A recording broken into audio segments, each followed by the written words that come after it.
Drone আর ballistic missile দিয়ে ইসরায়েলে হামলা চালিয়েছে ইরান। একই সাথে হামলা করা হয়েছে লেবানন এবং ইয়েমেন থেকেও। হামলায় ক্ষতিগ্রস্ত হয়েছে ইসরায়েলের সামরিক ঘাঁটি।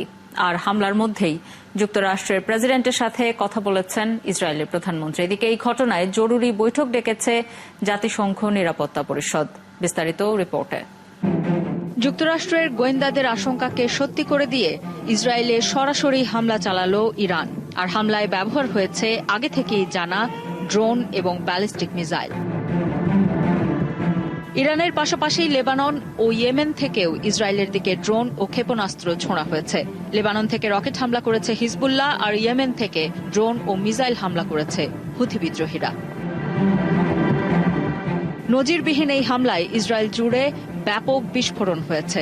জেরুজালেম এবং তেল আবিব সহ পুরো ইসরায়েলে বাজছে বিমান হামলার সাইরেন। এই অবস্থায় ইসরায়েলি সামরিক বাহিনী উচ্চ ঝুঁকিপূর্ণ এলাকার বাসিন্দাদের বোমা হামলার শেল্টারের কাছাকাছি থাকার নির্দেশ দিয়েছে। ইসরায়েলি সামরিক বাহিনী সতর্কতা জারি করে বলেছে, অধিকৃত গোলান মালভূমি, নেভাটিম, ডিমোনা এবং ইলাতের বাসিন্দাদের পরবর্তী নির্দেশ না দেয়া পর্যন্ত প্রতিরক্ষামূলক স্থানের কাছাকাছি অবস্থান করতে হবে। এদিকে ইরান থেকে উৎক্ষেপণ করা ক্ষেপণাস্ত্র ও ড্রোনগুলোকে গুলি করে ধ্বংস করার কাজে ইসরায়েল, যুক্তরাষ্ট্র ও যুক্তরাজ্যের সঙ্গে জর্ডানের বাহিনীও কাজ করছে। এরই মধ্যে লেবানন, জর্ডান এবং ইরাক তাদের আকাশপথ বন্ধ করে দিয়েছে।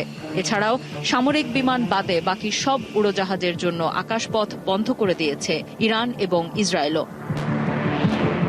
ইসরায়েলে ইরানের হামলার পর মার্কিন প্রেসিডেন্ট জো বাইডেনের সঙ্গে ফোনে কথা বলেছেন ইসরায়েলি প্রধানমন্ত্রী বেনিয়ামিন নেতানিয়াহু।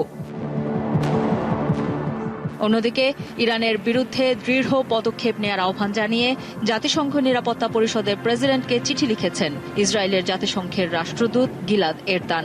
ইসরায়েলি রাষ্ট্রদূতের এই অনুরোধে রবিবার বিকেলে জরুরি বৈঠক ডেকেছে জাতিসংঘ নিরাপত্তা পরিষদ।